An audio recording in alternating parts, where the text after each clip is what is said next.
আমি এখান থেকে প্রোগ্রাম করে যাচ্ছি, আমরা বাসায় ফিরতে ফিরতে যে ধর্ষিত হব না তার কোনো গ্যারান্টি কিন্তু নাই। ধর্ষণ, গুম, খুন, হত্যা হয়েই যাচ্ছে। দেশব্যাপী নারীদের প্রতি সহিংসতা, নিপীড়ন, ধর্ষণ, অনলাইনে হেনস্থা, আইনশৃঙ্খলা পরিস্থিতির চরম অবনতি ও বিচারহীনতার প্রতিবাদে রাজবাড়ীতে মানববন্ধন কর্মসূচি পালিত হয়েছে। সোমবার সকালে রাজবাড়ী প্রেস ক্লাবের সামনে সড়কে মানববন্ধন কর্মসূচির আয়োজন করে বাংলাদেশ জাতীয়তাবাদী মহিলা দল রাজবাড়ী জেলা শাখা। এ সময় মহিলা দল রাজবাড়ী জেলা শাখার সভাপতি কুমকুম নজরুল, সাধারণ সম্পাদক ইয়াসমিন আক্তার প্রিয়া, সিনিয়র সহসভাপতি ফারজানা আক্তার ডেইজি, যুগ্ম সাধারণ সম্পাদক সোনিয়া আক্তার স্মৃতি, সাংগঠনিক সম্পাদক রাজিয়া আক্তার বক্তৃতা করেন। বক্তারা এ সময় বলেন, বর্তমান সরকারের ব্যর্থতার কারণেই দেশব্যাপী নারীদের প্রতি সহিংসতা, নিপীড়ন, ধর্ষণ, অনলাইনে হেনস্থা, আইনশৃঙ্খলা পরিস্থিতির চরম অবনতি হয়েছে, যে কারণে আজ বিভিন্ন জেলায় শিশুরা পর্যন্ত রেহাই পাচ্ছে না। সারা দেশে ধর্ষকদের দৃষ্টান্তমূলক শাস্তির দাবি করেন তারা। একই দাবিতে সকালে রাজবাড়ী সরকারি কলেজের সামনে শিক্ষার্থীরা, রাজবাড়ী প্রেস ক্লাবের সামনে সড়কে রাজবাড়ী সার্কেল, রাজবাড়ী সরকারি উচ্চ বিদ্যালয়ের সামনে বৈষম্য বিরোধী ছাত্র আন্দোলনের শিক্ষার্থীরা আইন শৃঙ্খলা বাহিনীর এত অবনতি হয়েছে যে অতীতে আমরা কিন্তু এতটা অবনতি আমরা কখনো দেখি নাই।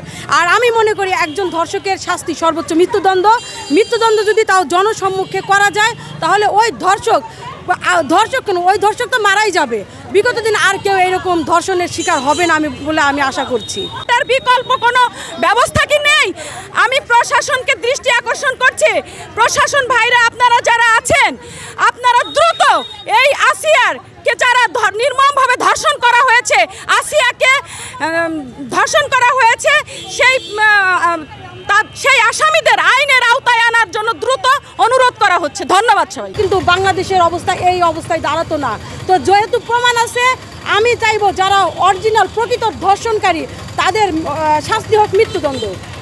ধর্ষকের শাস্তি সর্বোচ্চ শাস্তি মৃত্যুদণ্ড, এবং তার আইনের আওতায় যতগুলো আসামি আছে যত দ্রুত সম্ভব তাদের আইনের আওতায় এনে শাস্তির ব্যবস্থা করতে হবে। এটাই দেশবাসী এবং প্রশাসনের কাছে আমাদের জোর দাবি। আসলে নারী, মা আর শিশুরা হলো বেহেশতের একটা ফুল। এই শিশুদের যখন একজন পুরুষ ধর্ষণ করে তারা আসলে একটা পশুর সমতুল্য আমি মনে করি। এই যে স্মৃতি আমাকে যে প্রশ্নটা জিজ্ঞেস করলো যে যারা দেখছে এবং যারা দেখছে না, কথা হলো যে যারা দেখছে এবং দেখছে না এটা তো এখন হতেই পারে না। এখন হলো মিডিয়া সবার হাতে, যার জন্য সবাই দেখছে। এই যে একটা শিশুকে ধর্ষণ করা হলো, সেই শিশুটি মৃত্যুর শয্যায় পাঞ্জা লড়ছে, তার দৃষ্টিকোণ থেকে আমাদের সকলকে, বিশ্বের সকলকে এবং যেখানে যারা আছে সবাইকে সোচ্চার হইতে হবে, সজাগ হইতে হবে। কেন এই সমস্ত ঘটনা ঘটছে এই বাংলাদেশে? আমাদের আইনের যারা আছেন তাদের সকলকে সোচ্চার হতে হবে এবং আমাদের সমাজের যারা আছে তাদেরকেও সজাগ হতে হবে যাতে এই সমস্ত ঘটনাগুলি না ঘটে। একজন শিশু কেন ধর্ষণ হবে, কেন সে সারা জীবনের মতো পুঙ্গত্ব লাভ করবে?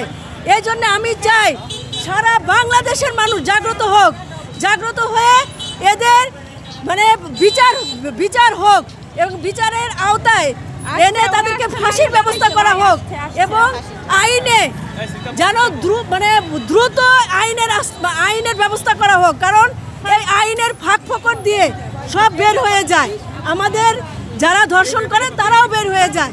তারা কিন্তু কোনো আইনের আওতাধীনে আসে না, তাদের সঠিক বিচারও হয় না।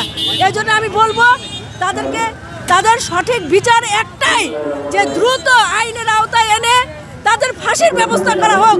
আমরা তাদের ফাঁসি চাই। আমাদের শিশুরা শিশু সুলভভাবে থাকবে।